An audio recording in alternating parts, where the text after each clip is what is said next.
J'appelle maintenant à venir en tribune les intervenants de notre table ronde d'actualité. Stéphane Lardy, Catherine Perret, Florence Poivet, Daniel Robin, Marie-André Seguin, Jean Besançon et Madame Vargon n'est peut-être pas encore arrivée mais va nous rejoindre.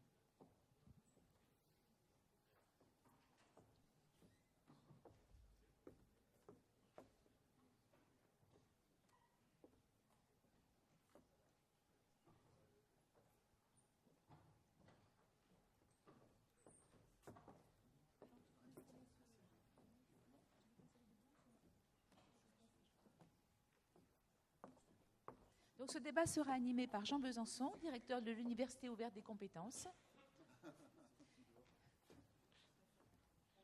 Et nous sommes prêts à commencer.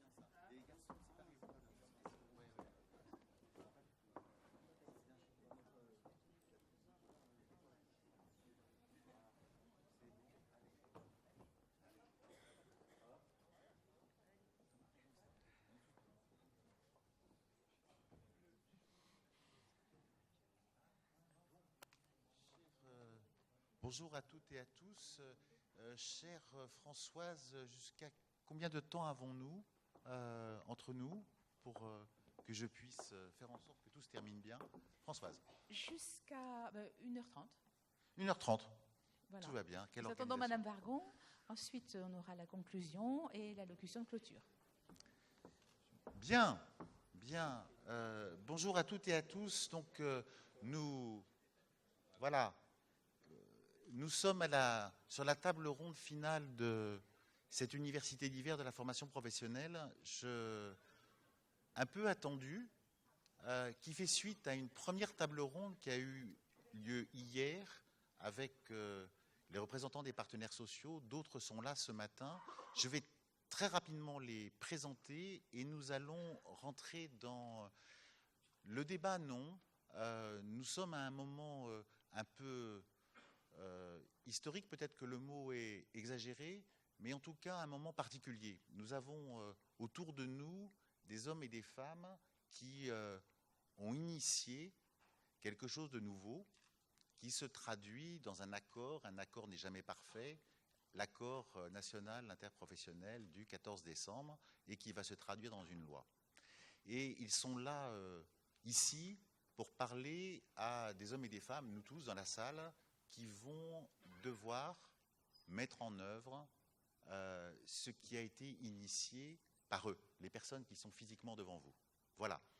Et donc, dans ce moment-là, peut-être qu'aller se poser des questions de savoir qu'est-ce qui est vraiment important dans les questions qui nous occupent tous, de travail, d'emploi, de formation professionnelle, est quelque chose qui est important à entendre.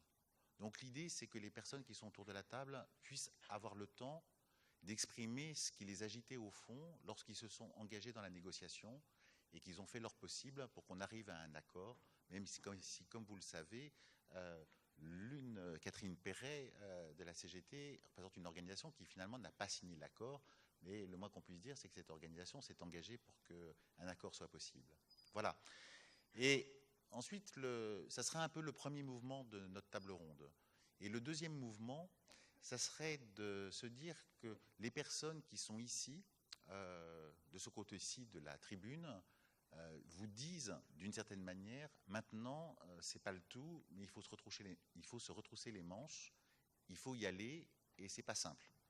Si les questions de formation professionnelle étaient simples dans ce pays, ça se saurait quand même.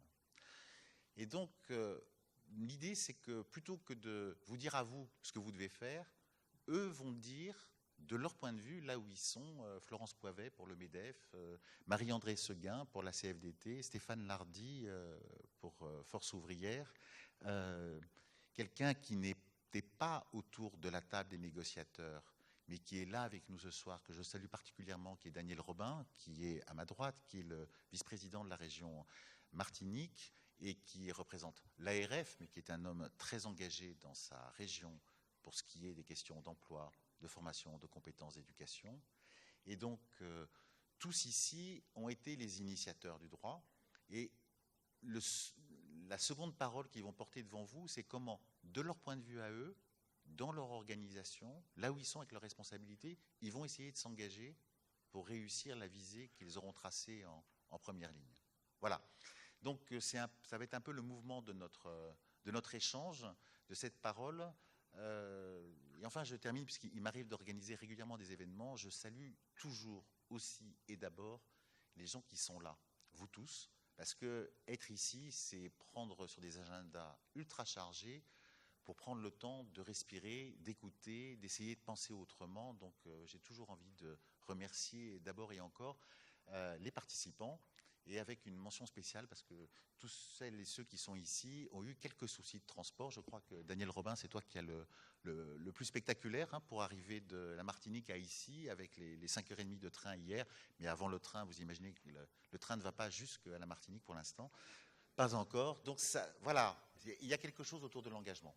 Et enfin, avant de donner la parole à Marie-Andrée Seguin, si tu veux bien commencer, je dis juste un petit mot que j'aime bien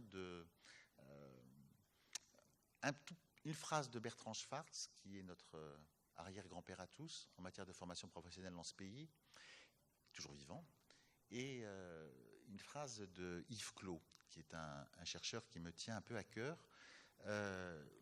Celle de Bertrand Schwartz, je pense que vous la connaissez tous, c'est le théorème de Bertrand Schwartz. Je crois qu'il l'a énoncé il y a exactement 40 ans. Un adulte ne se formera que s'il trouve une réponse à ses problèmes dans sa situation. Le théorème est assez court, mais énoncé il y a 40 ans, comme toujours avec Bertrand Schwartz, il nous énerve parce qu'il pense bien et longtemps avant tout le monde. Et la deuxième phrase, je la prends à Yves Clos et à Guy Jobert, qui est le directeur de la revue Éducation Permanente, et ils disent cette chose-là que je trouve importante par rapport à nos échanges. Ils disent il y a un accord des chercheurs aujourd'hui, et aussi de personnes comme Hannah Arendt, pour dire que les hommes et les femmes recherchent un travail bien fait, et par lequel ils puissent être reconnus par autrui, et dans lequel ils puissent se reconnaître eux-mêmes comme personnes et comme travailleurs, reliés à une communauté de métiers, partageant des savoirs et des valeurs. La question est importante, les hommes et les femmes dans ce pays, et je pense que c'est une dimension anthropologique, ont envie de bien faire leur travail. Parfois, ça ne va pas quand ils se sentent empêchés de pouvoir bien faire leur travail. Donc, on peut penser que la formation peut participer de cette qualité du travail, lequel, dans notre pays, on se porterait sans doute mieux si les hommes et les femmes étaient dans la possibilité de pouvoir bien faire leur travail, les uns et les autres. Et donc là, nous avons les initiateurs de cet nouvel accord. Il est tout frais, la loi n'est pas encore votée. Marie-Andrée Seguin, qu'est-ce que tu auras envie de nous dire sur le sens de cet accord et de ce vers quoi nous devrions aller? Merci tout d'abord. Bonjour à toutes et à tous. Merci de m'avoir invité pour pouvoir échanger sur un sujet ô combien important. Pourquoi la CFDT et je pense que toutes les autres organisations syndicales se sont impliquées dans la négociation de la formation professionnelle? Je crois qu'il faut partir de l'histoire et de l'existant. Il ne faut pas rejeter que les années précédentes avaient répondu à un moment donné à un cycle, à une situation économique donnée, avaient apporté des réponses, parce que ces années, Jean-Pierre et d'autres l'ont évoqué hier, ont permis quand même à des salariés, à des demandeurs d'emploi déjà de se former. Mais la situation économique, la situation de crise que nous connaissons et que nous traversons depuis un certain nombre d'années, ont fait justement ressortir les déficits que ces accords avaient mis plus en exergue qu'on ne voyait pas obligatoirement. Je mets de côté l'aspect transparence des organisations financières, on est bien sur le volet formation professionnelle. Et donc, l'accroissement du chômage, le constat fait qu'au regard du nombre de PSE, du développement du PSE, du nombre de salariés licenciés qui n'avaient jamais pu bénéficier d'une seule heure de formation, ont rendu nécessaire et obligatoire le fait de se retrouver et de pouvoir répondre à des solutions en se disant que la formation professionnelle était un des moyens, qu'il était inacceptable, en particulier avec la concurrence dans le monde du travail, que des hommes et des femmes, alors je dis bien des hommes et des femmes, quelle que soit leur situation, ne puissent pas avoir accès à la formation professionnelle, ne puissent pas faire reconnaître des compétences transversales, des compétences qu'ils auraient pu acquérir, et obtenir des qualifications supérieures. Ça nous semblait tout à fait inadmissible. Et il nous semblait aussi très important de remettre le salarié, le demandeur d'emploi au centre des dispositifs, puisqu'on s'apercevait quand même qu'il y avait quelques difficultés d'accès et des inégalités. Alors cela a déjà commencé quand même. Il y a l'accord de la formation professionnelle, et là j'insiste, la formation professionnelle doit être un outil, un moyen de répondre, de sécuriser les parcours professionnels. Ce n'est pas une fin en soi. Le premier accord qui a été signé en janvier 2013 a déjà tracé un certain nombre de voies, puisqu'il a créé le compte personnel de formation et le conseil en évolution professionnelle. Dans le public très peu informé de la formation professionnelle, quand on discute avec eux, ils ont l'impression que c'est l'ANI formation professionnelle qui crée ce compte personnel de formation et ce conseil en évolution professionnelle. Il ne faut pas oublier que ça avait été fait dans le cadre de l'ANI, dans le cadre de l'ANI de sécurisation pour l'emploi. Et ce qui a été aussi très important par rapport à cet objectif et à cette commande, quand même, n'oublions pas quand même qu'on avait reçu une lettre de cadrage qui nous demandait, partenaires sociaux, de prendre l'intégralité de la problématique et de pouvoir négocier. Il y a eu un schéma un peu différent et qui a apporté tout son sens. Il y a eu la négociation des partenaires sociaux concernant leurs prérogatives, ce qui nous semble tout à fait légitime. Mais dans le monde de la formation professionnelle, et ce n'est pas vous qui me contredirez, il y a énormément d'acteurs. Or, afin de pouvoir unir, rassembler le maximum, construire des outils qui permettent de positionner le salarié en vue d'une formation, il a été mis en place une concertation avec d'autres acteurs qui participent à la formation professionnelle, qui y participent principalement financièrement, mais pas que. C'est la concertation quadripartite, État, régions, partenaires sociaux, puisque les régions, quelque part, et la loi le confirme, sont quand même, je dirais, en pointe sur leur territoire par rapport à la problématique, en particulier en direction des demandeurs d'emploi, mais également en particulier vis-à-vis des décrocheurs. Donc ça nous semblait quand même, cette nouveauté-là, je pense, a permis aussi, y compris à travers les enquêtes qui ont été commandées par l'IGAS, dans ce cadre-là, d'aider les uns et les autres à travailler un petit peu et à se rejoindre, à ce que ce ne soit pas simplement des routes parallèles, et ça nous semblait, très important. Alors, maintenant, on a l'ANI, et tout le monde y a contribué. Là, j'insiste très fortement, quelles que soient les organisations, je pense que chacun y a contribué avec l'objectif de faire prendre conscience que le salarié n'est pas simplement une personne instantée dans une entreprise et quand on n'en a plus besoin, malheureusement, on le met sur le marché du travail, sauf qu'on ne lui donne pas les possibilités ou à de très rares exceptions de pouvoir démontrer ses compétences. Je reviendrai sur le contenu, mais aussi de pouvoir travailler sur des réalités qui sont celles des territoires, des besoins des territoires, des besoins des entreprises, à travers aussi les rôles que l'on va donner aux OPCA et aux branches, parce que ça nous semble très important. Et je dirais que, j'y reviendrai dans la seconde partie, je dirais tout de même que l'implication, le pari c'est un pari qui est fait à travers cette année et ce projet de loi. C'est un pari sur l'avenir, c'est un pari en direction des salariés, des demandeurs d'emploi. Et je pense, mais on n'a pas le droit de se rater non plus. C'est pour ça qu'à travers cette année et ce projet de loi, il faudra absolument et impérativement que l'on puisse être en réaction, que l'on puisse évaluer, mais périodiquement. Il ne s'agira pas, enfin c'est le souhait de mon organisation, mais je pense que je ne suis pas la seule, il ne s'agira pas d'attendre 4 ans pour faire le constat, c'est bon ou c'est pas bon. Il va falloir, le monde bouge très vite, la situation économique bouge très vite. Il y a des besoins incessants, des besoins nouveaux, et il faut qu'on puisse y répondre. Et la formation est un outil pour pouvoir y répondre, pour permettre à des hommes et des femmes de pouvoir prétendre travailler sereinement, pour pouvoir avoir accès au marché du travail. Voilà pour ma première partie. Je vous remercie. Merci beaucoup, Marie-André.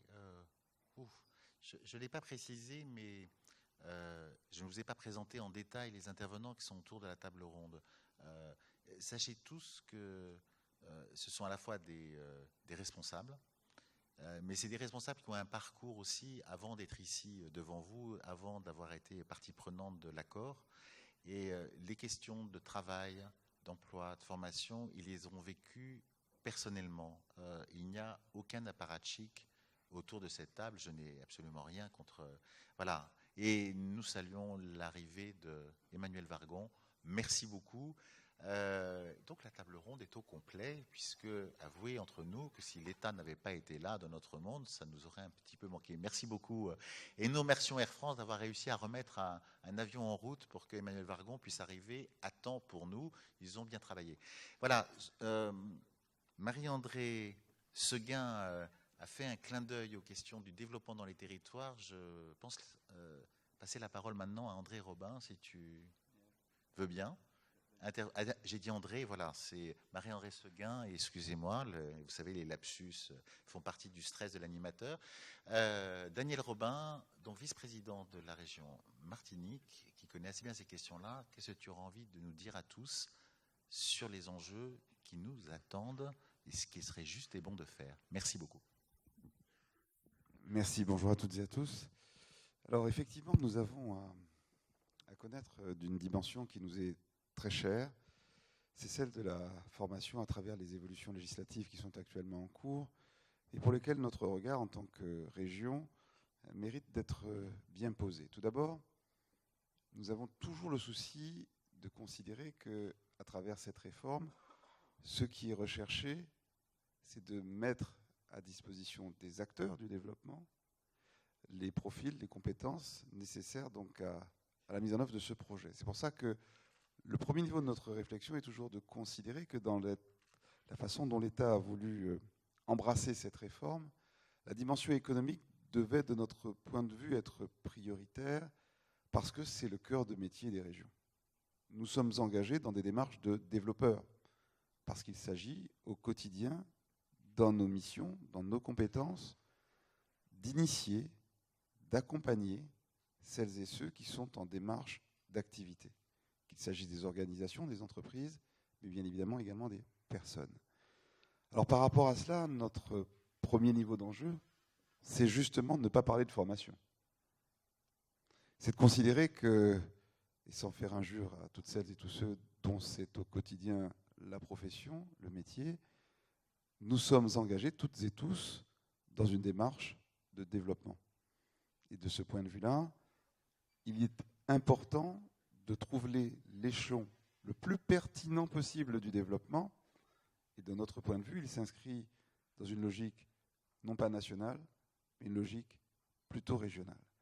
Et cet infra-niveau est pertinent parce qu'il s'agit tout à la fois d'être en proximité, donc de bien identifier, cerner, accompagner les besoins, mais surtout que les leviers du développement puissent être logés là où nous pensons qu'ils doivent l'être, et c'est là qu'il y a une question d'articulation.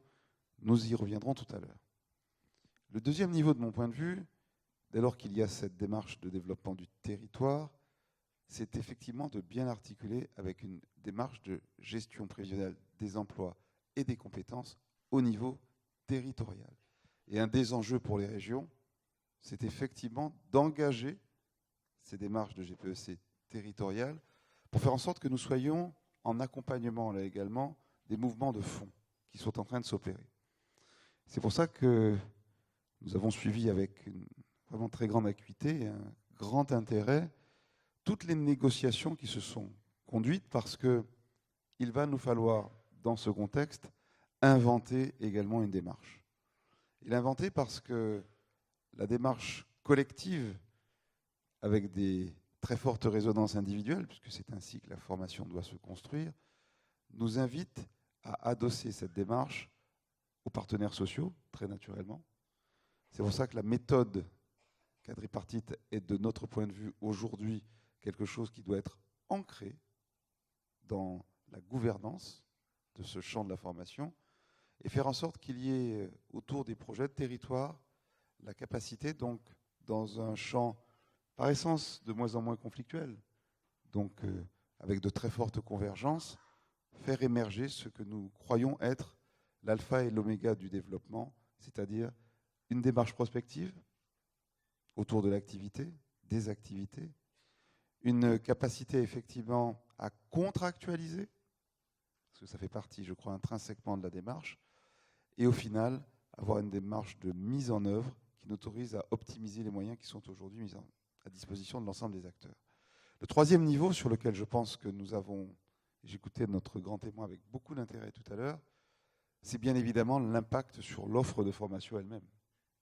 Parce qu'il n'est pas possible de concevoir cette réforme si l'on ne va pas au bout de la chaîne et être en capacité de transformer l'essai par une mutation de l'offre.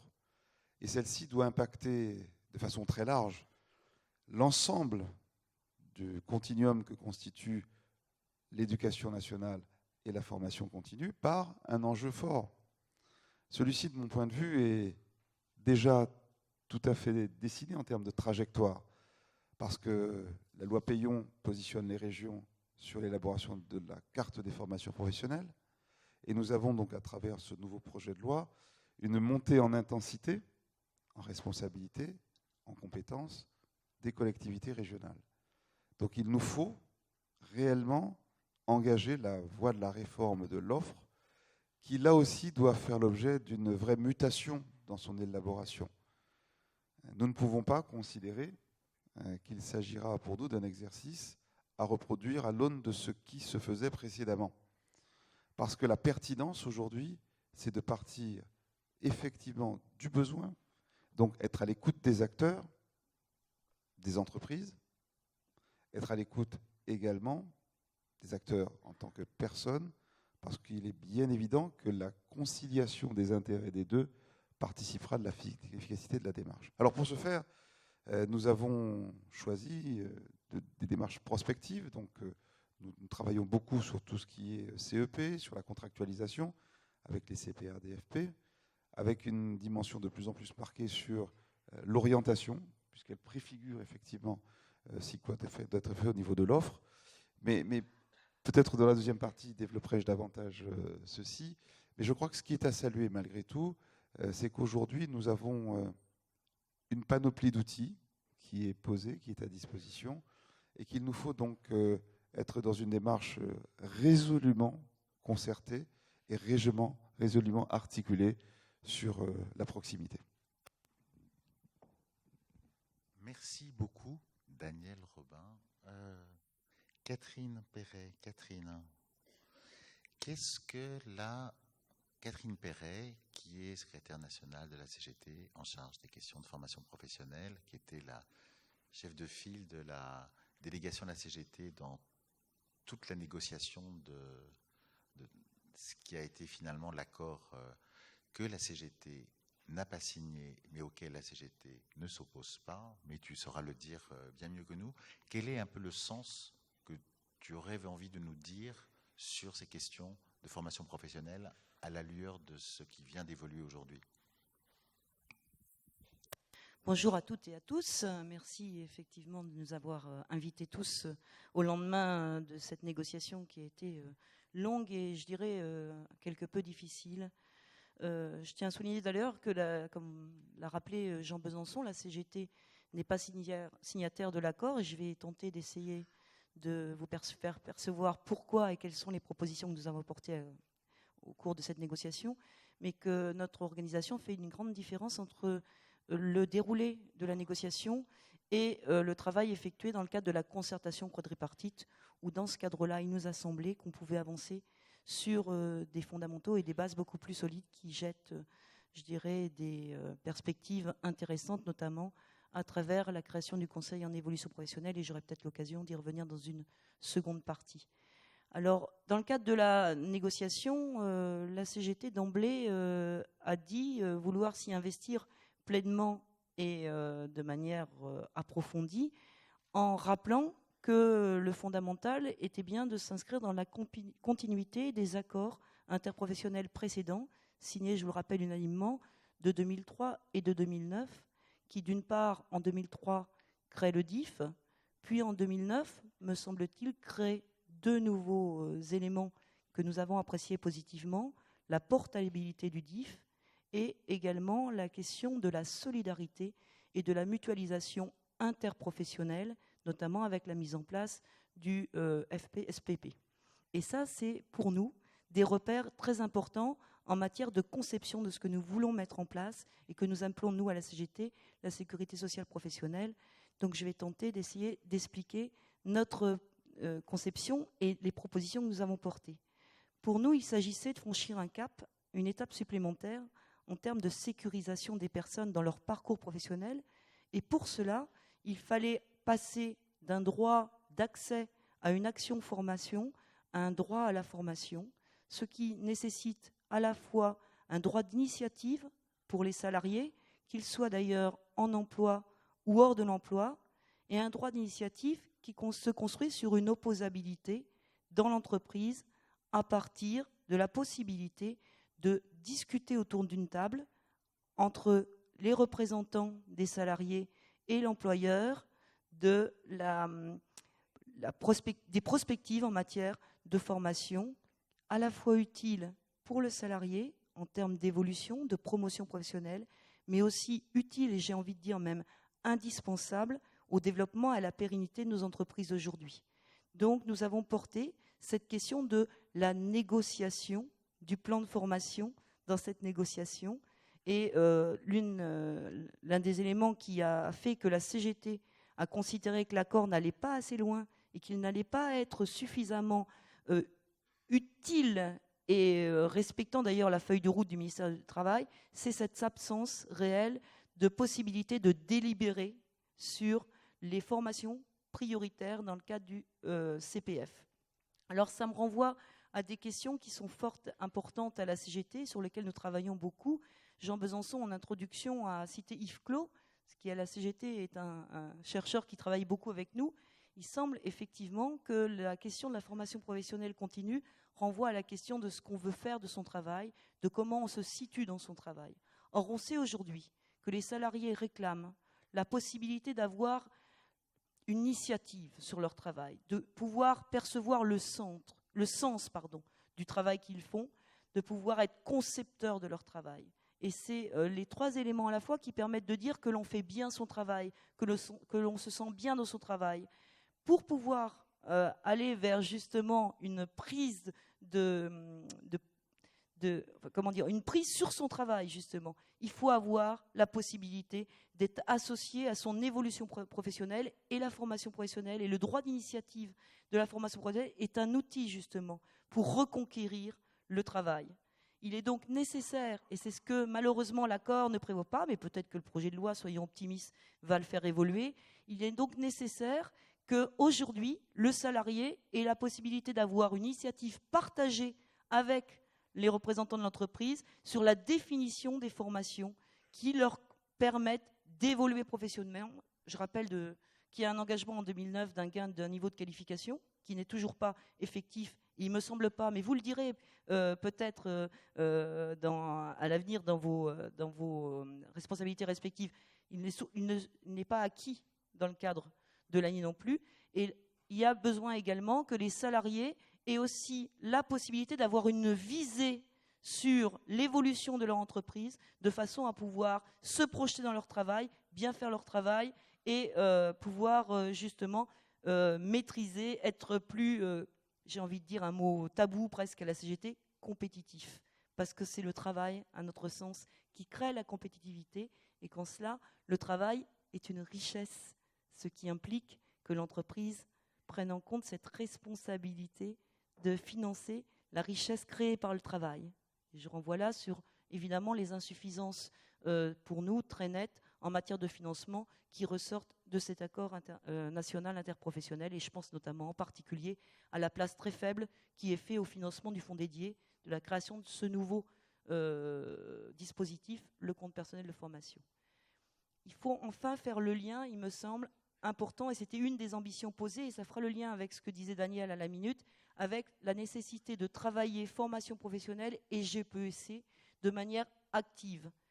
La GPEC, pour nous, doit être un moyen d'anticiper justement les évolutions du système productif et les évolutions, y compris les mutations de la société. Et pour ce faire, l'outil formation professionnelle est un élément extrêmement important à mettre en œuvre dans l'entreprise. GPEC dans les grandes entreprises, mais également GPEC-T pour les petites et les moyennes. Je rappelle quand même qu'aujourd'hui, le centre de gravité de la formation professionnelle, ce sont les TPE et les PME.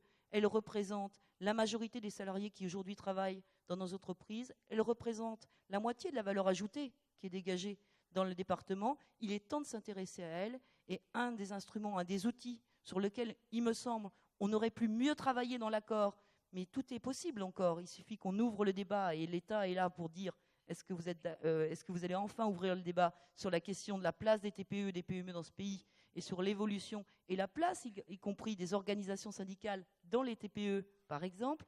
Il y a nécessité de travailler sur la question de la GPECT, des liens justement avec les bassins d'emploi. Et là, évidemment, le niveau régional est essentiel.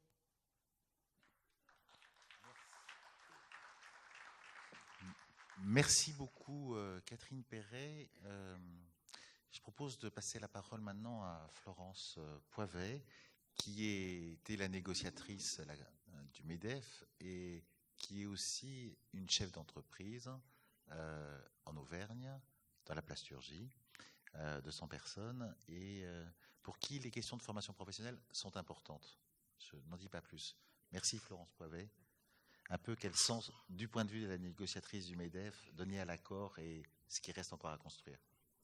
Merci à vous de me donner la parole. Merci aux organisateurs de m'avoir invité à partager cet échange. Bonjour à tous et à toutes. J'ai à la fois un vrai plaisir d'être parmi vous. Un petit regret, c'est que ça soit si court. Mais j'ai aussi le plaisir, et je tiens à le dire, à retrouver mes partenaires de négociation. C'était une première négociation pour moi et j'ai beaucoup appris d'eux pendant la négociation et j'ai beaucoup apprécié les échanges. Parfois pas simples, pas faciles, mais des échanges souvent forts. J'ai écouté et Marie-André et Catherine, j'ai retrouvé ce que on a cherché à travers de nombreux de vos propos, ce qu'on a cherché à faire dans cet accord. Alors, vous me demandez dans quel esprit j'ai abordé la négociation. Évidemment, et le MEDEF a abordé cette négociation avec un esprit et une attitude extrêmement positive. Alors, comme on défend généralement mieux ce que l'on connaît bien, et ce que je connais le mieux, c'est mon entreprise, je vais peut-être vous dire deux mots pour que vous compreniez comment, à titre personnel, et finalement une négociation, il y a à la fois un projet que l'on défend et que l'on négocie tous ensemble, mais c'est aussi la rencontre d'hommes et de femmes qui font que le projet, à un moment, devient possible. Vous l'avez dit, Jean, mon entreprise se situe dans le Massif central, 200 personnes, une entreprise industrielle de la plasturgie. Nous avons la chance d'être une entreprise en croissance, donc nous embauchons tous les ans, mais nous n'avons pas ou quasiment pas de turnover. Alors, ce n'est pas moi qui peux le confirmer, mais peut-être est-ce parce que l'entreprise est une bonne entreprise, mais ce dont je suis absolument sûre, et je ne suis pas la seule dans ce cas, c'est parce que je suis dans un territoire où lorsqu'un salarié a un travail dans une entreprise qui progresse, il a envie de rester dans cette entreprise.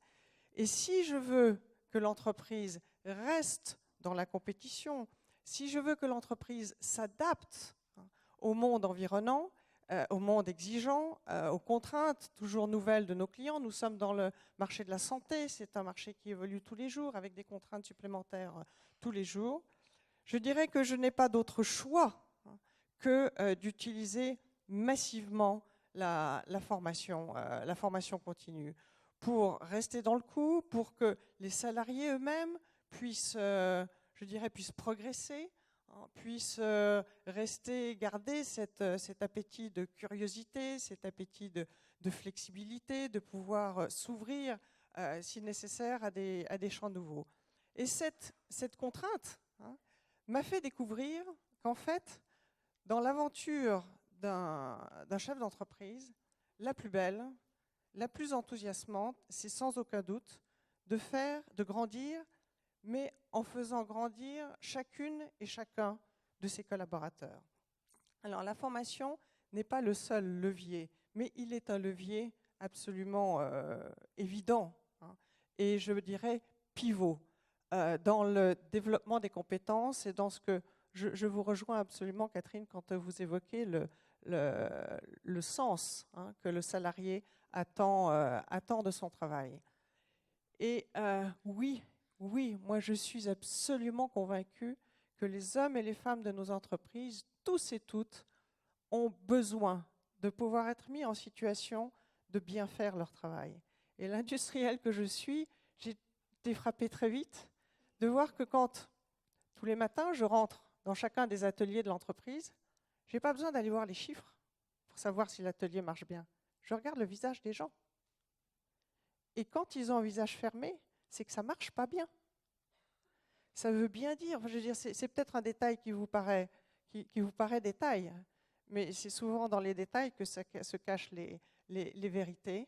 Ça montre bien que oui, nous avons à la fois, je dirais, en force collective, mais j'insiste aussi, en force individuelle. Et je pense que la formation doit accompagner à la fois un projet collectif, mais aussi le projet de chaque homme et de chaque femme dans nos entreprises, des forces de souhait, d'attente, d'évolution dans le cadre du parcours professionnel, mais aussi dans le cadre de leur parcours personnel. Donc voilà, c'est dans cet esprit-là que je me suis engagée dans cette négociation, en mesurant aussi la fragilité dans le monde d'aujourd'hui de chacune de nos entreprises, même de la mienne, qui continue à être en croissance. Et c'est cette fragilité qui nous rend responsables par rapport à la fois aux plus fragiles dans nos entreprises, mais potentiellement à chacune et à chacun de nos collaborateurs, que nous pourrions être forcés un jour, soit d'emmener vers un champ d'activité différent ou dont nous serions obligés de nous séparer pour des raisons économiques. Et c'est pour ça que la partie dédiée aux plus fragiles, au public fragile de nos entreprises et aux demandeurs d'emploi de notre pays est une partie qui pour moi est tout à fait essentielle. Il est, à mon sens, inacceptable de pouvoir continuer à supporter à la fois le nombre de chômeurs et le fait que si l'on se compare à d'autres pays, nous sommes encore très en retard sur une formation efficiente de nos demandeurs d'emploi. Alors, je dirais, pour revenir aux valeurs, et juste 2 secondes, et puis on viendra aux enjeux dans la deuxième partie. Les valeurs que nous avons voulu, avec le MEDEF, mettre en mouvement, et pour chacun des utilisateurs du système de la formation, c'est-à-dire le demandeur d'emploi, les collaborateurs de nos entreprises et l'entreprise elle-même, c'est un champ de liberté pour chacun d'entre eux. Je ne vais pas le développer parce qu'on n'a peut-être pas le temps, mais c'est pour vous donner l'esprit. Une mise en responsabilité de chacun des trois. Et là, nous avons eu de longues discussions avec Stéphane parce qu'il avait un peu peur que nous voulions remettre essentiellement sur le salarié la responsabilité de la formation. Non, ce que nous voulions, c'est que ça soit véritablement chacun se sente responsable à sa place du parcours professionnel, le chef d'entreprise en incitateur et accompagnateur et le collaborateur en véritable metteur en mouvement de son parcours professionnel. Donc, champ de liberté, mise en responsabilité, et cela dans un environnement d'excellence, d'efficience, mais on aura l'occasion d'y revenir tout à l'heure. Voilà. Merci beaucoup, Florence Poivet. Tu vois que tu t'es tourné vers ton voisin, Stéphane Lardy. Vous avez pas mal parlé. Donc, Stéphane, qui n'en est pas à sa première négociation d'accord national interprofessionnel, qui connaît assez bien les questions de travail, hein, pour le dire sobrement. Ton point de vue, du point de vue de Force ouvrière, quel est le sens que tu donnes à l'accord que vous avez signé, et sachant qu'un accord, vous l'avez tous dit, c'est un moment dans un mouvement dont on a vraiment sacrément besoin dans ce pays parce que ça ne va pas très fort. Donc toi, comment tu vois ça sur ce qui est vraiment très important, sur lequel il faut que nous prêtions attention?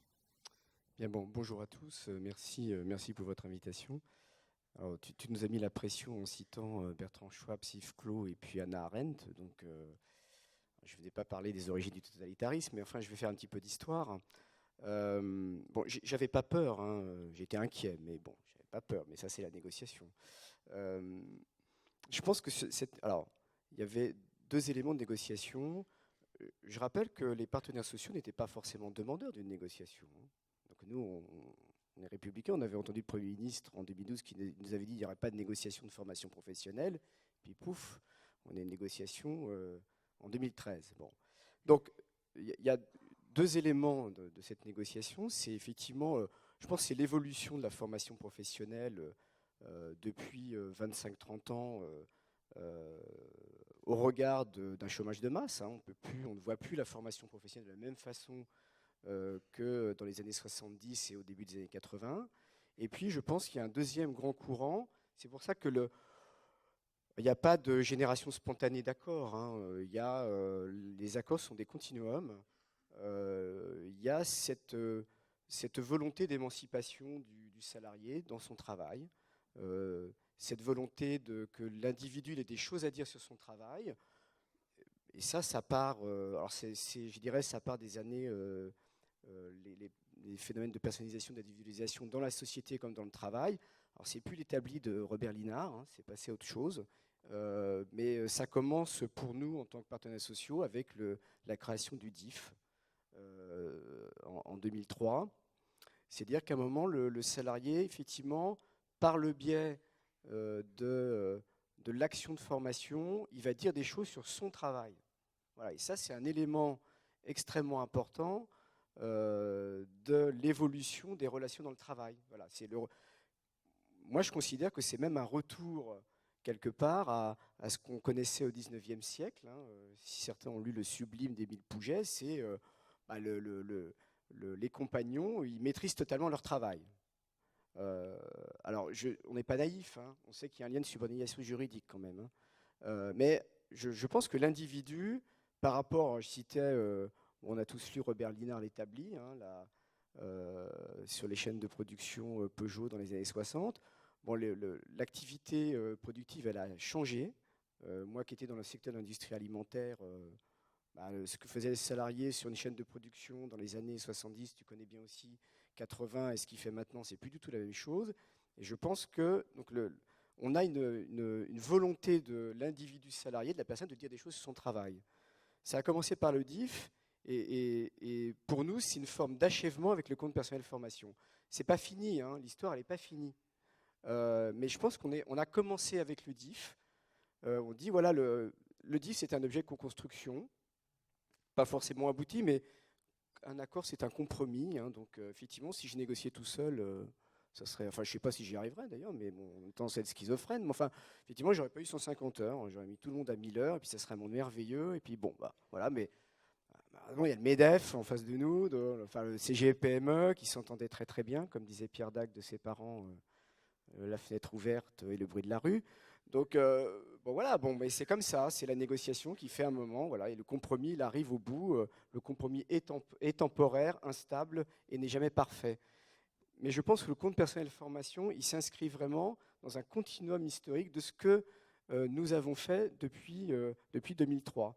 Le salarié, il va dire des choses sur sa formation, sur son action, il va discuter quelque part, on dit des choses sur son travail, en disant ce que veut être mon travail dans une activité productive. Je pense qu'on a avancé très fortement sur le droit portable. Voilà, on a vraiment un droit qui est portable maintenant. On avait évolué, Catherine l'a dit, 2003, 2009, on a avancé avec le DIF portable. Là, on a encore complété ce que peut être un droit qui transcende les statuts de l'individu. C'est un élément, je pense, extrêmement fort de cet accord.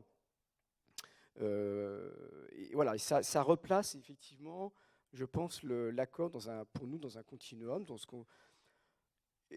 Je pense que nous, même à l'intérieur de notre organisation, on a tous des débats, hein, parce qu'on veut tous dire que l'individu il est autonome, mais quand on veut qu'il soit autonome, on dit quelque part ça nous remet en cause nous-mêmes. Hein. Ça nous remet en cause nous-mêmes en disant, en fin de compte, chez nous, on a tous la vocation du militant éclairé qui va ouvrir la voie à la classe ouvrière.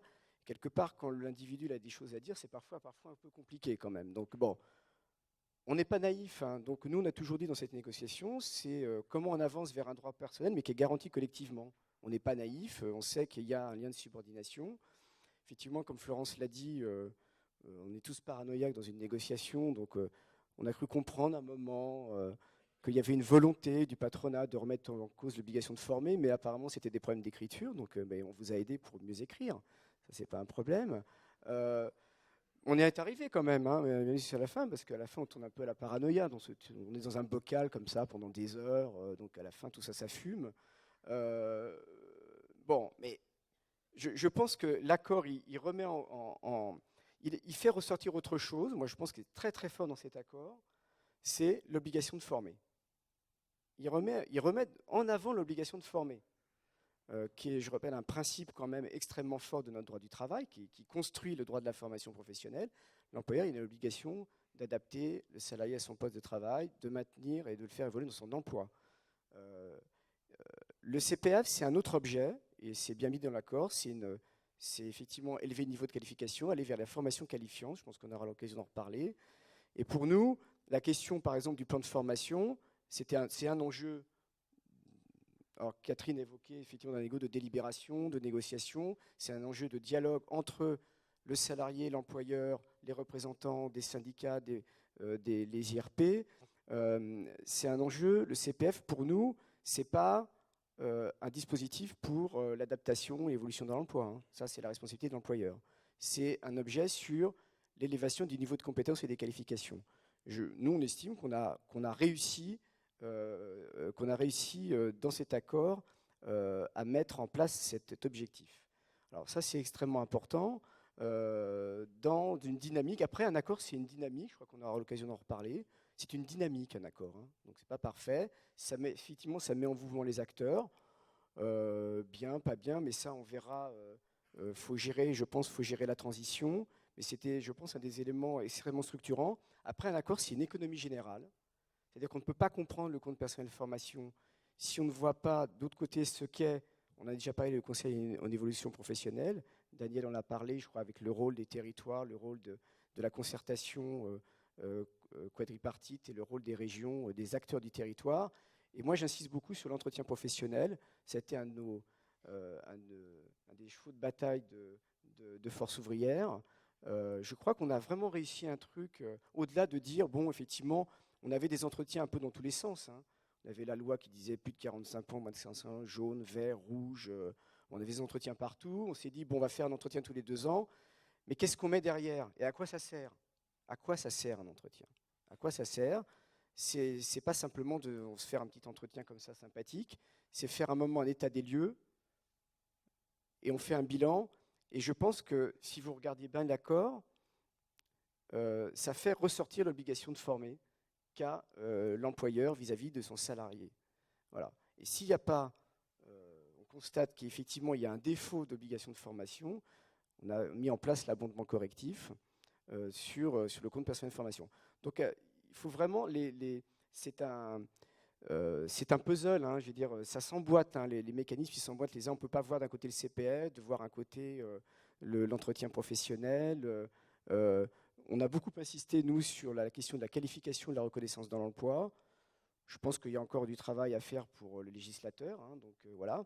Mais voilà, pour conclure, nous, voilà, on se situe dans un continuum. C'est effectivement la place voilà, il y a plus de place pour la personne et pour l'individu. Et effectivement, Pour terminer cette première intervention, moi, qu'on a été auditionné par les parlementaires. Alors effectivement, il y a 150 heures. On m'a dit c'est pas assez. Bon, j'ai dit 150 heures en 9 ans, c'est pas assez. Je dis c'est mieux que 120 en 9 ans. Bon, voilà, on complète avec des abondements. On a compris, on n'est pas non plus complètement zozo éthéré. Donc on a compris qu'effectivement 150 heures, ça pouvait être un petit peu limite. Donc c'est pour ça qu'on a mis en place des abondements complémentaires. Et nous, on y croit. Je pense qu'il y a un vrai enjeu de construction entre la professionnalisation, la négociation du plan de formation au regard du compte personnel de formation, la négociation de branche. Donc il y a des vrais enjeux. Et puis, comme j'ai dit à un parlementaire, ce n'était pas un parlementaire de socialisme, mais moi j'ai cité Jaurès, aller vers l'idéal en comprenant le réel.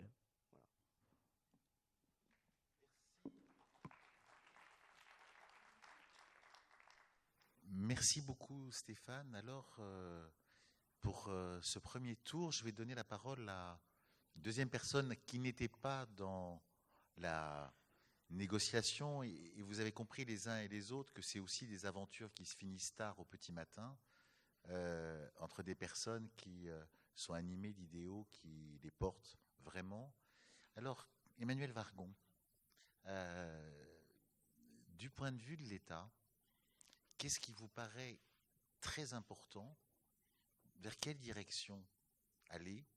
Et qu'est-ce qui vous paraît absolument essentiel et peut-être aussi encore devant nous? Les uns et les autres ont dit nous sommes en chemin. Merci beaucoup.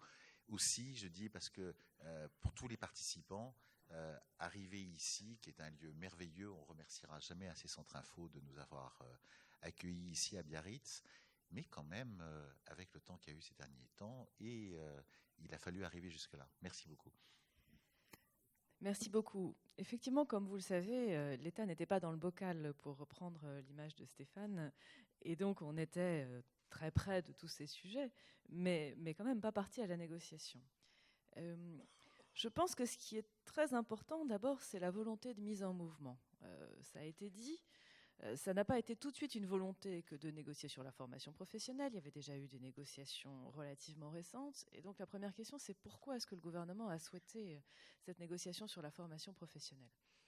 La réponse est qu'il y avait quand même, pour des raisons différentes et avec des points de vue différents, un constat assez largement partagé que le système était quand même au bout d'une phase ouverte par la loi Delors sur les 40 dernières années, et que le besoin d'avancer vers plus de liberté et plus de sécurité passait par une négociation sur la formation professionnelle. Le deuxième enjeu était d'arriver à mener cette négociation d'un côté et un travail plus ouvert avec les autres parties prenantes, à savoir les régions et l'État. Et c'est ce que nous avons fait dans le groupe quadripartite. Alors, j'ai vu que Jean-Marie Marx était là, c'est lui qui a conduit les travaux. Et je pense que l'un des défis et l'une des satisfactions est d'avoir réussi à ce que les deux s'emboîtent. Parce que déjà, l'accord lui-même est complexe et les différents morceaux de l'accord s'emboîtent, mais le contenu de l'accord s'emboîte avec les réflexions du groupe quadripartite et avec le rôle des acteurs qui n'étaient pas partis à la négociation. Alors, qu'est-ce qu'on retient à ce stade de l'accord et puis quel est le chemin à parcourir? Alors moi, j'ai deux points qui me paraissent importants que je voudrais partager avec vous. Le premier, c'est que l'accord arrive à trouver une bonne synthèse entre la responsabilité de chacun d'un côté et le fait que cette responsabilité n'est pas un isolement complet de l'autre. L'accord va vers plus de responsabilité des entreprises en modifiant l'obligation de financer la formation et en rappelant l'obligation de former, et vers plus d'autonomie des salariés qui ont un droit qui s'affirme progressivement, construit sur le DIF, mais qui est un droit autour du compte personnel de formation qui est financé. Mais l'accord ne s'arrête pas là. Il aurait pu dire d'un côté, on réaffirme l'obligation de former, de l'autre, il y a un droit à.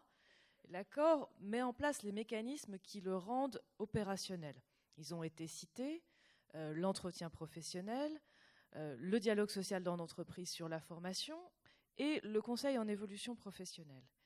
Et du coup, on n'est pas dans un affrontement de liberté ou de responsabilité avec ce que ça peut avoir de difficile, d'un côté pour l'entreprise, confrontée à des objectifs et des contraintes de court terme et de moyen terme, et de l'autre pour le salarié, qui a un droit possible ouvert, mais sans savoir très bien comment s'en emparer. On est dans des mécanismes assez subtils qui mène à l'exercice de cette responsabilité, de cette liberté, avec un accompagnement et avec des cordes de rappel. Le deuxième point qui me paraît, moi, très intéressant, c'est qu'on n'oppose pas l'adaptation au poste de travail et l'employabilité dans l'entreprise. Parce que c'est vrai qu'à certains moments intermédiaires, on a pu se dire, la lecture des travaux intermédiaires, c'était, bon, d'un côté, l'entreprise a sa propre obligation pour l'adaptation des salariés au poste de travail, de l'autre, le salarié se voit reconnaître un nouveau droit qui va vers une meilleure employabilité, un développement de ses compétences, un développement de ses qualifications et la construction de son parcours. Et d'une certaine manière, les deux s'opposent, ou les deux se font face, ou les deux se tournent le dos. Ce n'est pas du tout la philosophie de l'accord. Et le compte personnel de formation, il fonctionne avec une solvabilisation du compte, ce qui est un vrai progrès par rapport à la période précédente, avec une initiative du salarié. Le compte ne peut pas être mobilisé sans l'accord express du salarié, et d'ailleurs pas plus sans l'accord express du demandeur d'emploi, et la Commission des affaires sociales a renforcé la rédaction sur ce point. Mais le compte fonctionne aussi par abondement. Il fonctionne par discussion, négociation dans l'entreprise, dans la branche, au niveau interprofessionnel. Et du coup, le compte est un moyen à la fois pour le salarié de développer ses propres projets et pour l'entreprise de maintenir à long terme sa compétitivité et l'employabilité de ses salariés. Et je pense que sur ces deux points, l'accord qui s'est noué est un accord qui nous fait progresser et qui nous fait passer un cap. Et puis le troisième point, mais qui a été très largement cité, c'est avancer vers une sécurisation des parcours. Comme vous le savez, le compte personnel de formation était déjà dans l'ANI sécurisation de l'emploi et dans la loi qui en est sortie. Là, on passe une étape avec quelque chose qui va au-delà de la portabilité du système précédent, qui concerne tous les entrants sur le marché du travail, y compris les jeunes sans qualification, y compris les demandeurs d'emploi, et avec même des mentions particulières dans la loi, notamment sur les salariés en insertion et sur les personnes en grande difficulté. Qu'est-ce qui nous reste à faire demain ? Tout, évidemment. Tout au sens où si la volonté des partis est claire, maintenant il faut la traduire dans la loi. C'est ce que le gouvernement a fait avec un projet de loi fait dans des délais relativement records et un examen au Parlement dès la semaine prochaine en séance à l'Assemblée nationale. Et puis ensuite toute la déclinaison opérationnelle. Moi je dirais pour ouvrir le débat que la première chose qu'on a à faire, c'est partager, faire comprendre et convaincre sur le sens de cette réforme. C'est une réforme ambitieuse, elle est complexe. La formation professionnelle, c'est un monde complexe. Par certains aspects, la réforme redonne de la liberté et simplifie. Néanmoins, son économie générale est complexe. Et donc, je pense que la première chose que nous avons à faire, c'est faire partager l'ambition, la vision qui sort de cet accord et de ce projet de loi pour faire comprendre toutes les potentialités de cette réforme. Ensuite, nous avons un enjeu de transition, ça a été évoqué.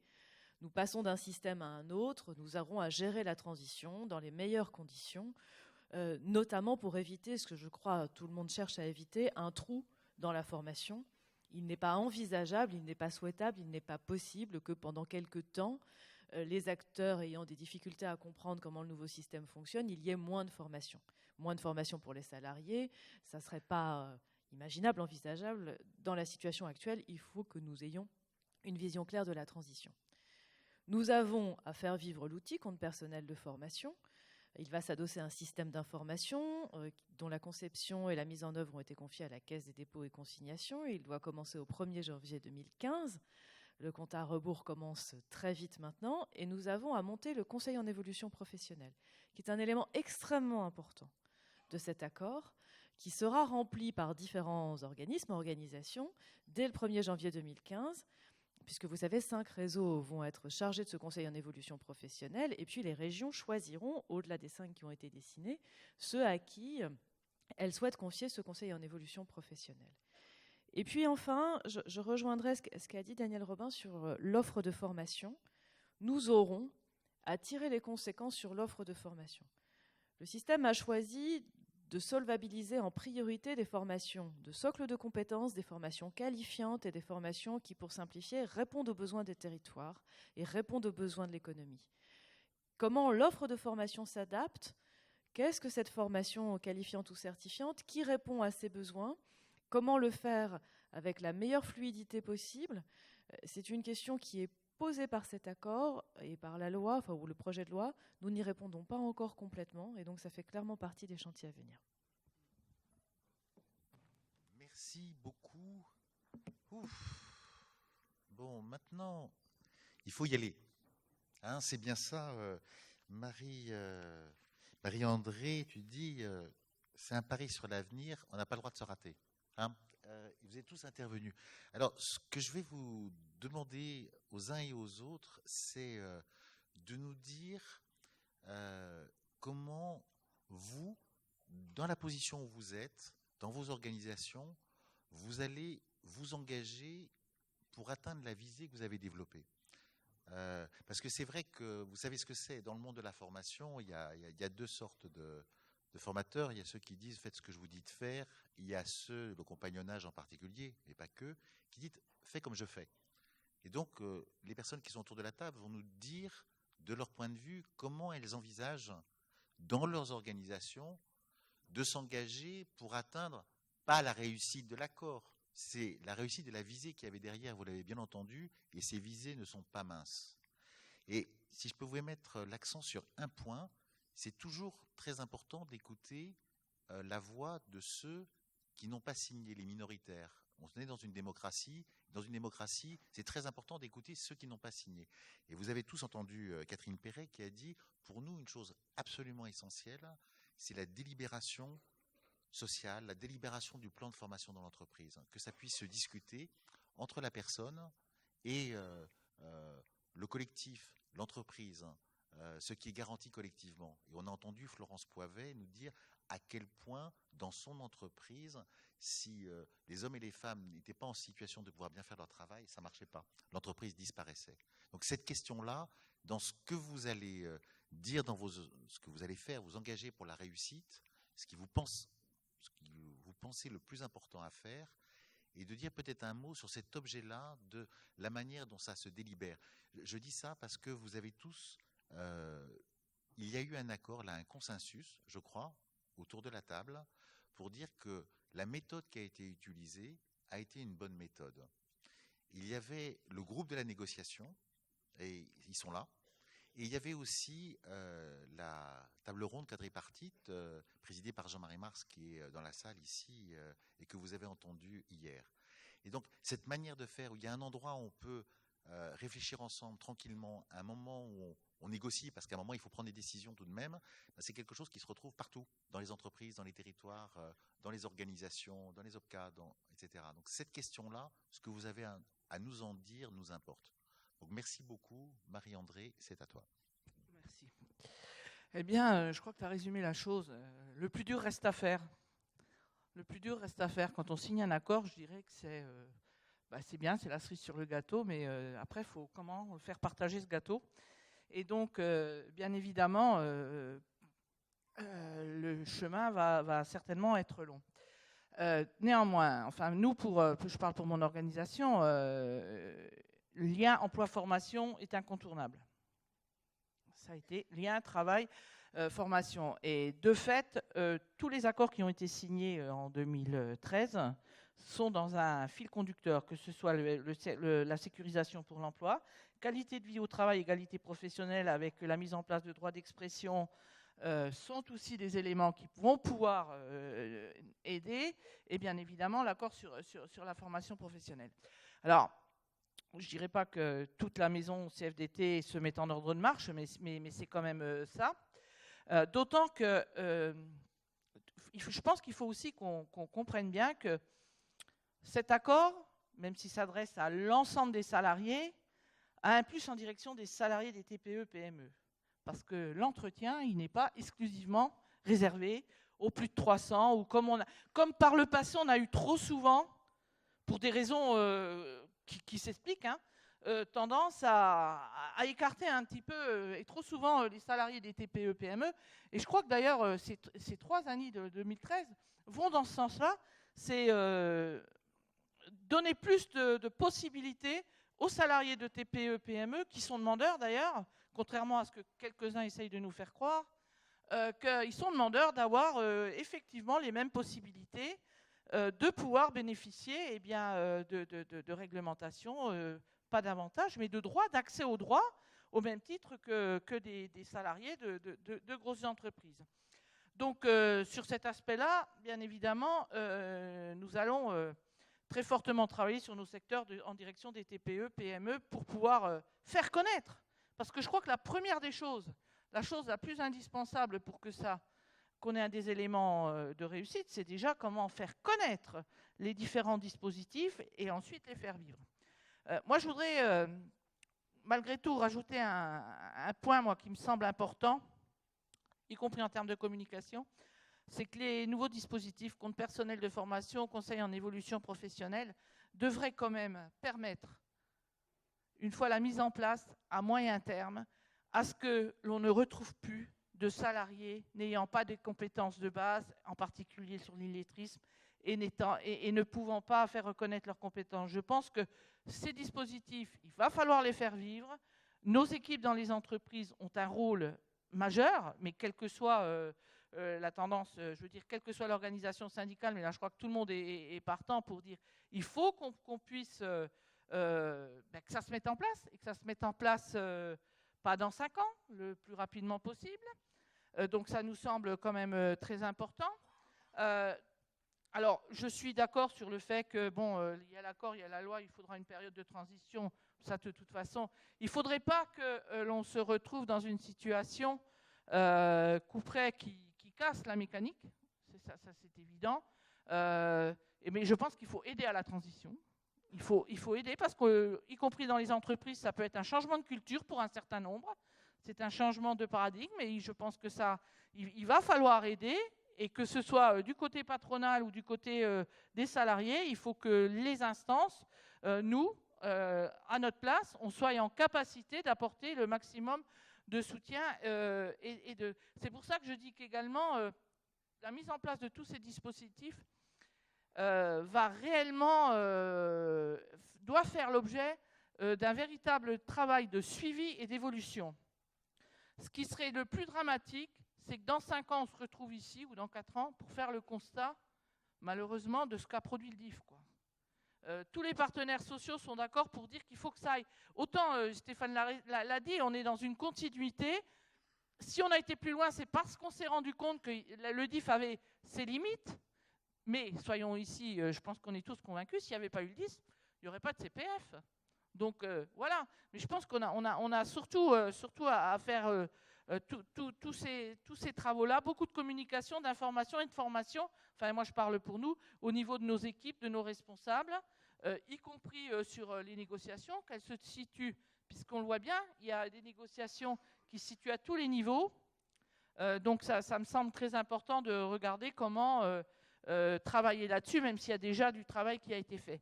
Je voudrais quand même attirer l'attention sur GPEC en entreprise, nos équipes, il y a déjà du travail de fait. Moi, je suis toujours favorable au GPEC territorial. Mais pour en avoir travaillé sur un certain nombre, à chaque fois qu'on aborde ce sujet-là, où l'on se met autour d'une table, une des difficultés majeures, c'est le manque de porteurs de projets.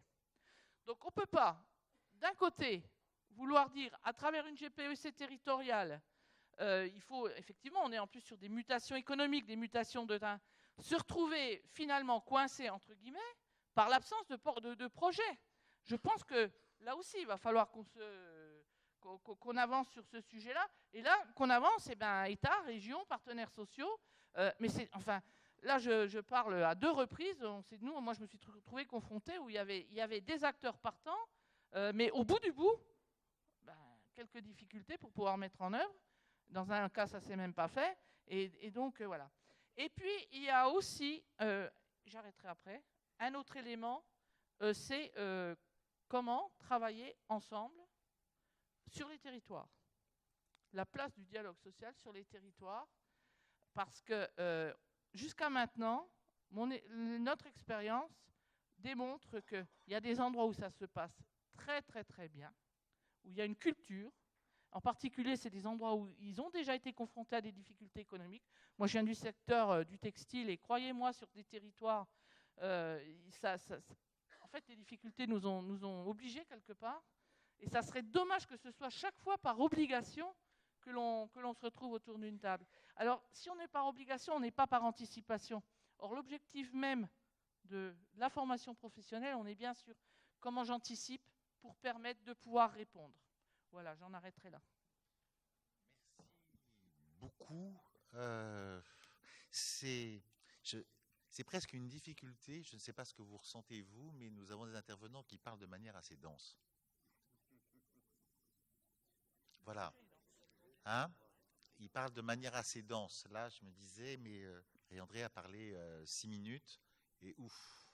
Hein, on a entendu parler de lien avec le travail, de TPE, de PME, de faire connaître les dispositifs, mais aussi d'illettrisme. Ce n'est pas une petite affaire dans ce pays. De GPEC territorial, et comme elle connaît les choses de la vie, elle sait que ça n'est pas très simple, et en même temps, délicieusement, elle fait la transition avec l'intervention de Daniel Robin, qui, je crois, a une ou deux choses à dire sur le sujet. Daniel, c'est à toi. Merci beaucoup. Merci Jean. Si c'est une invitation à faire moins dense, je ne vais pas y répondre. D'abord parce que je viens de loin,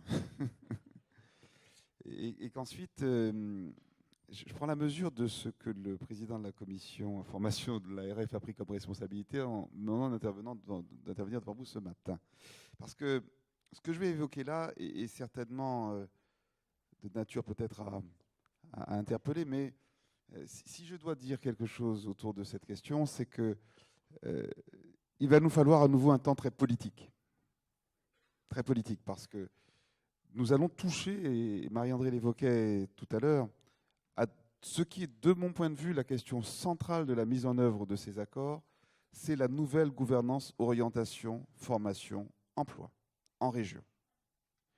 Et de ce point de vue-là, il est clair que nous devons être dans une dynamique que la Martinique a impulsée, c'est vrai, autour d'un certain nombre de choses que je vais évoquer très rapidement, mais qui nous permettent aujourd'hui de bien comprendre un petit peu ce que nous faisons et comment nous... Parfait. Je vais donc synthétiser la table ronde pour tout le monde, parce que je viens de comprendre qu'elle est presque terminée. C'est extraordinaire. Donc je vais essayer d'être bref. Il y a trop de frottement dans la gouvernance de la formation en local. Nous devons donc clarifier les choses et très singulièrement mettre l'emploi au cœur de la démarche.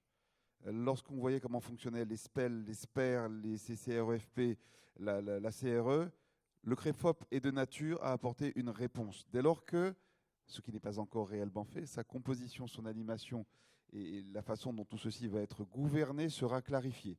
Nous avons souhaité en Martinique, de toute façon, prendre les devants, en se disant peut-être que l'atterrissage ne sera pas celui que nous souhaitons.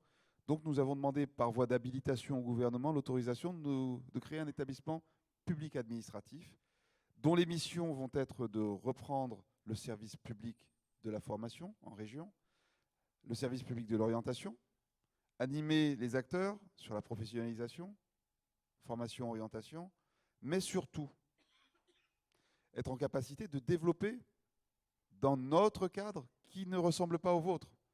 Parce que nous avons 22% de taux de chômage, parce que nous avons 62 000 jeunes, plus de 62% des jeunes en âge de travailler qui sont au chômage, parce que nous avons 70% de notre demande d'emploi qui a des niveaux 5 et infra. Donc il nous faut être dans une revendication forte d'adaptation de la réglementation. Il nous faut être dans une démarche forte également d'émergence de dispositifs alternatifs.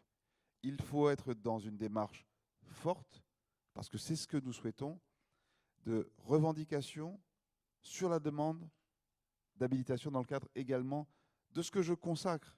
Et c'est très sensible, je le sais, le gouvernement a scruté un petit peu notre rédaction, nous l'avons vu et revu, il y a également une négociation, mais le cœur de la démarche, c'est l'orientation, avec des démarches de projets, qu'il s'agisse de projets pour les demandeurs d'emploi, pour les salariés, faire en sorte que cette démarche projet soit réellement centrée autour de ce que nous allons réformer en termes d'offres.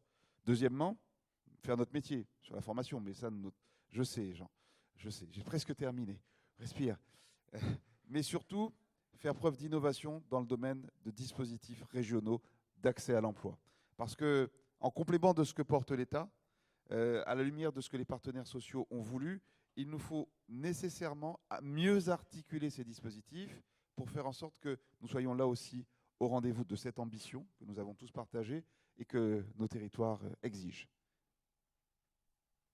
Merci beaucoup, Daniel. Catherine, voilà, donc nous avons une légère modification d'emploi du temps. En 3 minutes, qu'est-ce que tu as envie de nous dire de vraiment important sur l'engagement demain? Et comme disait Marie-André, il faut se mettre au boulot.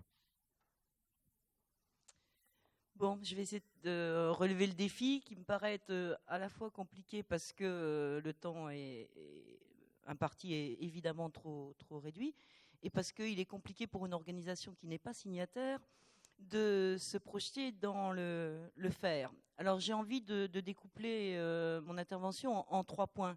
Le très court terme, la visée à court terme, la visée à moyen terme, la visée à long terme. Visée à très court terme, Emmanuel le disait dans son intervention, le projet de loi est en cours, il a été fait de manière extrêmement rapide, j'ai presque envie de dire un peu accélérée. Et il n'empêche qu'il y a un débat parlementaire. Débat parlementaire, j'ai entendu dire 20 heures au Parlement, ce qui me paraît bien peu pour un sujet, Jean, tu l'as dit, aussi dense que celui de la formation professionnelle. Et en ce qui concerne donc la CGT, eh bien, nous avons une visée à court terme, c'est celui d'intervenir sur la construction du projet de loi. Parce qu'il nous semble qu'il est important de bien distinguer le temps de la démocratie sociale, qui est le temps de la négociation et de l'accord interprofessionnel, et le temps de la démocratie politique, d'autant plus que le projet de loi intègre à la fois des éléments qui sont issus de la négociation, donc de la démocratie sociale, mais aussi d'autres éléments, et très importants, qui sont issus de la concertation quadripartite avec l'État et les régions, et je pense notamment à toutes les questions de décentralisation et de gouvernance qui ne sont pas des affaires secondaires, mais aussi à un certain nombre de points dans le projet de loi qui renvoient à des concertations, j'ai presque envie de dire, bilatérales entre l'État et chacun des organisations syndicales ou patronales. Je pense notamment aux questions d'apprentissage, mais aussi aux questions du contrôle de la formation. Si j'ai un peu de temps, je reviendrai en fin de mon propos sur cette question-là, parce qu'elle me paraît cruciale. Donc, dans un premier temps, je dirais que la CGT, elle agit dans l'urgence, évidemment, depuis quelques semaines, en direction des parlementaires, à la fois de l'Assemblée nationale et du Sénat, pour faire bouger 2 éléments. Bien plus, mais 2 éléments qui nous paraissent essentiels. Le premier, c'est la question du fonds dédié. Parce que, évidemment, que le CPF, il est, je dirais, elle est la fille ou le fils du DIF. Il nous semble par contre que son avenir peut aussi très vite être identique à celui du DIF, c'est-à-dire 6% d'accès pour les salariés à ce DIF si le financement n'est pas assuré, n'est pas suffisant, et en partie le financement venant des entreprises. Or, pour l'instant, le fonds dédié, et il nous semble que parmi les organisations autour de la table de la négociation, la CGT a aidé à travailler sur la question du financement et de la création d'un fonds dédié. Ce fonds dédié, il est insuffisant, 0,2%, c'est très largement insuffisant, et il me semble qu'il va falloir qu'on se revoie peut-être dans 2 ans à la prochaine université d'hiver pour faire le bilan de cette chose-là. Et puis, il est surtout insuffisant parce qu'il n'est pas généralisé. Et il nous semble qu'il y a une première évolution, justement, et donc un premier objectif, ça serait de dire 0,2% pour toutes les entreprises, et ensuite construisons des régimes complémentaires sous forme d'accords de branche ou d'entreprise. Le deuxième élément qui nous paraît très important, c'est la question de la reconnaissance. Un salarié, il se forme, il n'est attiré par une formation que si en retour, il en tire bénéfice dans l'évolution de son poste de travail, y compris dans l'évolution de sa progression salariale. Et il nous semble que dans le cadre de l'entretien professionnel qui est mis en place, l'entretien de formation professionnelle, il y a besoin de créer un droit d'alerte qui permet de réfléchir à l'accès réel à une action de formation qualifiante et à une reconnaissance en évolution professionnelle liée à cette formation qu'on a suivie. Sinon, ça déclencherait le bonus dont vous avez tous entendu parler des 100 heures. Et ça, dans la loi, c'est encore, à mon sens, insuffisant. J'ai sans doute dépassé, je ne suis que sur le court terme. Sur le moyen terme, il y a 2 éléments très importants. C'est la question de la comment nos organisations, nos représentants des salariés dans les entreprises et dans les branches vont agir pour travailler sur la question de la délibération sociale dans l'entreprise et donc faire entrer les questions de formation prioritaire au cœur des discussions entre les IRP et les entreprises. Et puis à long terme, et j'ai vraiment pas le temps parce que je vois que Jean s'impatiente, à long terme, il y a la question du territoire sur laquelle je pense qu'il va falloir revenir. Il y a 2 éléments extrêmement importants pour nous. C'est la question de quel type de service public, de l'emploi, de la formation, de l'orientation on veut mettre en place en région, quel lien également avec le niveau national, parce qu'il nous semble extrêmement important, en tout cas à la CGT, que même si on rend cet accès à la formation, à l'orientation plus accessible à proximité, il n'empêche qu'il faut une politique nationale d'emploi dans ce pays et une politique de redynamisation, notamment dans le domaine industriel, qui relève des responsabilités de l'État. Et puis le deuxième élément, et je terminerai par là, j'ai fait allusion à la partie du projet de loi sur le contrôle des organismes de formation. Il y a nécessité, et en cela le projet de loi est très insuffisant parce qu'il est, je dirais, pas dynamique, il y a nécessité de travailler sur la question de la labellisation, de la certification des organismes de formation. Et donc, en ce sens, il faut travailler un petit peu plus sur la question peut-être des SSIG, ce qui est, je dirais, un embryon dans le projet de loi, mais qui, à notre sens, est encore très largement insuffisant, et pas seulement d'ailleurs pour les publics fragilisés, mais il faut dans ce pays remettre des organismes de formation de qualité aux premières loges, en région notamment. Merci beaucoup. Bon, on va essayer de faire au mieux. Vous avez entendu au passage que ce qu'appelle de ses voeux Catherine Perret, dans un lointain avenir, va peut-être commencer à s'expérimenter dans une région qui est la Martinique. C'est intéressant. Florence Poivet, en 2 minutes, qu'est-ce que tu peux nous dire? Pour Stéphane, voilà. il n'aura plus et qu'une alors minute. Stéphane n'aura plus qu'une minute. Et Emmanuel Vargon, 30 secondes. Emmanuel Vargon, va, non mais peut-être juste. qu'elle a quelque chose à dire. Il y a peut-être un petit mot juste après d'Emmanuel Vargon, peut-être sur un autre registre. On y va.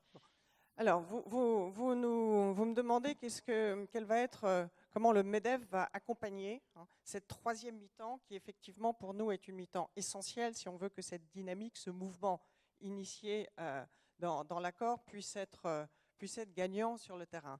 Cela étant, avant de parler uniquement du MEDEF, et ça a été exprimé par Catherine et Marie-André, il me paraît absolument essentiel que il y a plusieurs étapes et il y a plusieurs sujets. Et sur certains sujets, il faut que nous continuions à travailler tous ensemble, avec vous aussi, dans cette 3e mi-temps. Sur d'autres sujets, c'est peut-être plus spécifiquement nous, entre partenaires sociaux, et on a évoqué certains sujets lors de la négociation, et puis d'autres sujets qui peuvent être plus spécifiques dans nos propres organisations. Alors, évidemment, comme l'exprimait Marie-André, le MEDEF, on va mettre toutes nos forces, vives, toutes les équipes de la formation pour accompagner cette mise en place de cette 3e mi-temps. On va même probablement mettre des forces nouvelles, parce que ça nous paraît extrêmement important. Le travail d'éclairage, le travail de pédagogie, le travail d'accompagnement est extrêmement fort. Éclairage, accompagnement, pédagogie auprès des entreprises. Et en particulier, ça a été exprimé, les TPE et les PME, vous le savez tous et toutes, c'est celles qui sont le moins organisées en termes de formation.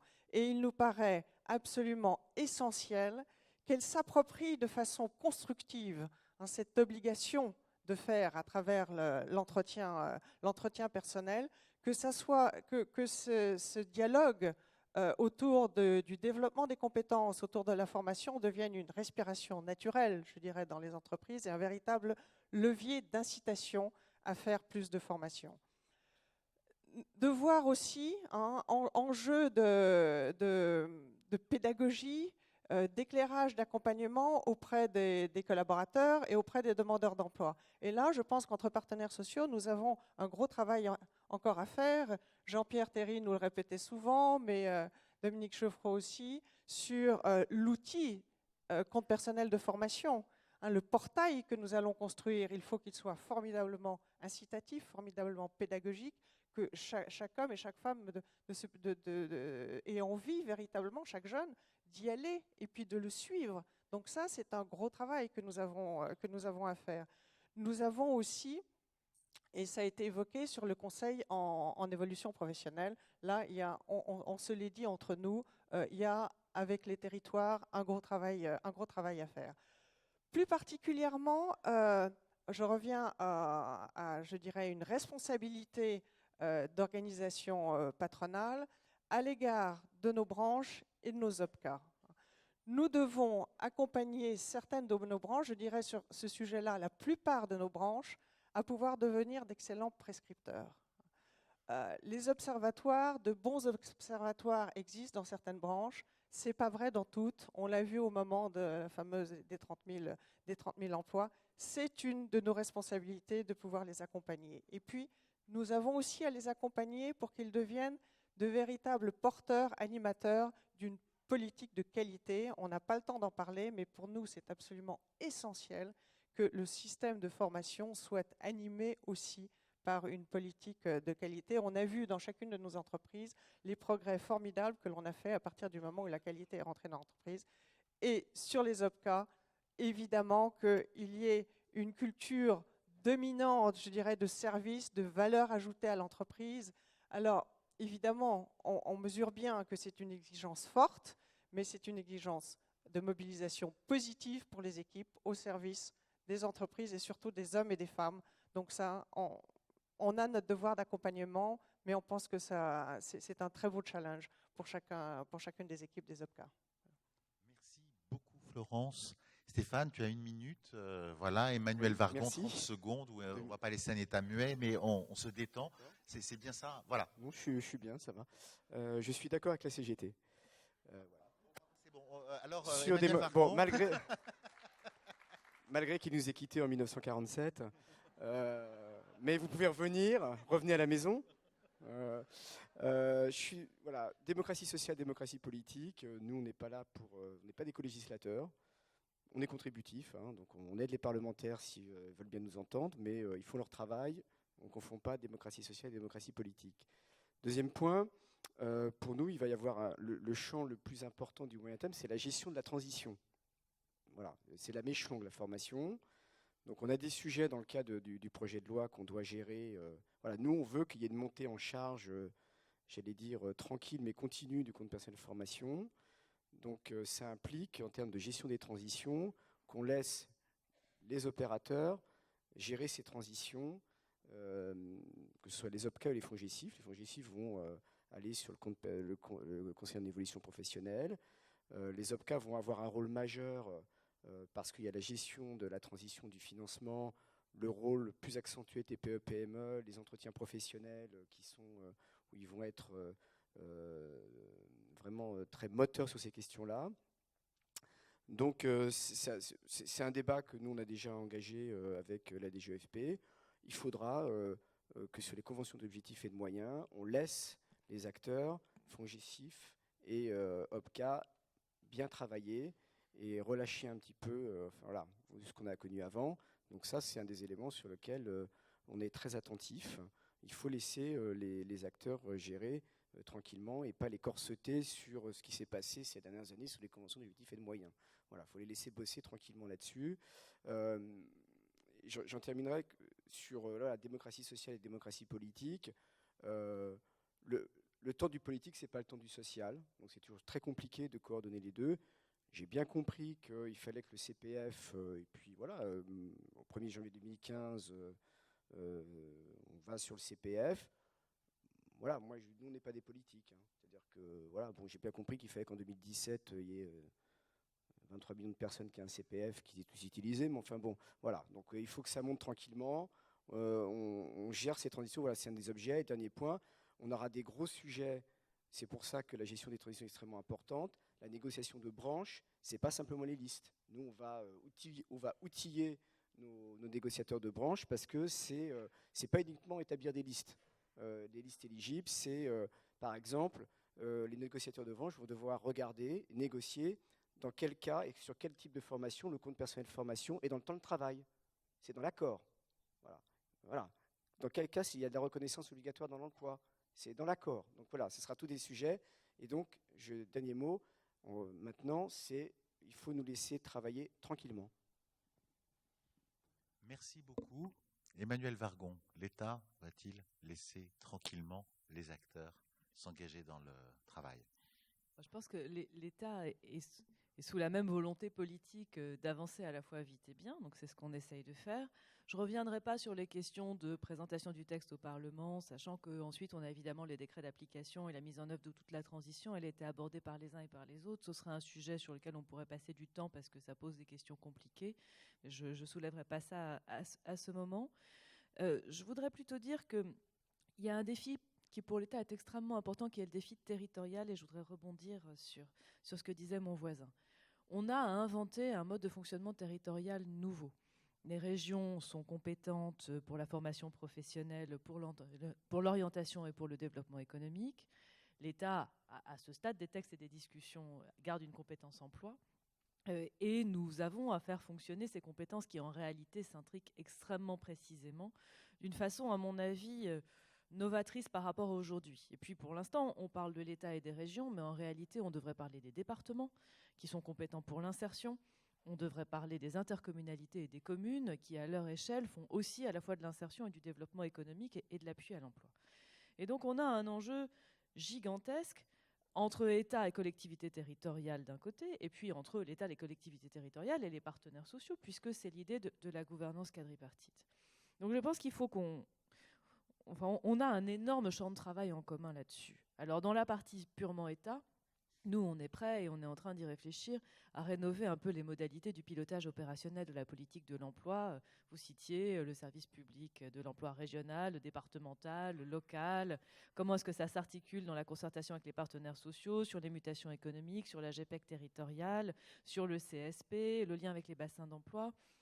Donc je crois qu'on a à inventer tous quelque chose qui est difficile, qui est cette gouvernance territoriale avec cet échelon stratégique au niveau régional et un focus fait de façon délibérée très forte sur le bureau du CREFOP, c'est-à-dire sur l'incarnation de la gouvernance quadripartite, régions, partenaires sociaux et État. Et ensuite, la déclinaison sur le territoire avec la question toujours très compliquée de l'impulsion est régionale, mais la réalité est sur un territoire petit, de l'infradépartemental, en général bassin d'emploi ou territoire de projet. Et comment est-ce qu'on arrive à donner ces impulsions? Donc il faut que l'État trouve la bonne position, la bonne posture. L'État n'a plus qu'un des éléments, qu'une des pièces du puzzle. Il n'est plus seul du tout. Il faut que chacun des partenaires accepte de travailler avec les autres, ce qui nécessite un effort de chacun d'accepter les contraintes des autres. Il faut que la représentation des partenaires sociaux se structure encore un peu plus au niveau régional et encore plus au niveau infra. Et qu'on accompagne tout ça d'une bonne déconcentration côté État, c'est-à-dire d'une capacité à donner des marges de manœuvre aux représentants de l'État localement pour qu'ils puissent appuyer les projets territoriaux. Parce que moi, je suis très sensible à ce que disait Madame Seguin. C'est des territoires que naissent les projets, et quand la difficulté est d'arriver à faire émerger les projets et les porteurs, et quand par hasard on en a, il faut absolument qu'on soit capable de faire le tour de table et que chacun puisse apporter un petit quelque chose, et que l'État ne soit pas seulement en position de donner une impulsion ou des conseils, mais qu'il soit aussi un partenaire. Donc au-delà du texte, de la loi, des décrets d'application, des conventions d'objectifs et de moyens avec chacun des OPCA, chacun des fonds GESIF, de la mise en œuvre du système d'information et de la montée en compétence de tous les réseaux sur le conseil en évolution professionnelle, nous avons aussi cet enjeu territorial sur lequel nous avons vraiment des progrès collectifs à accomplir. Merci beaucoup Emmanuel Vargon. Moi je voudrais juste dire un mot, c'est que peut-être je crois qu'il mérite d'être applaudi. Différents intervenants, parce qu'ils nous ont fait une intervention passionnante.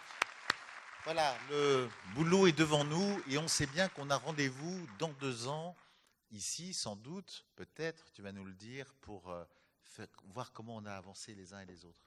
Merci beaucoup.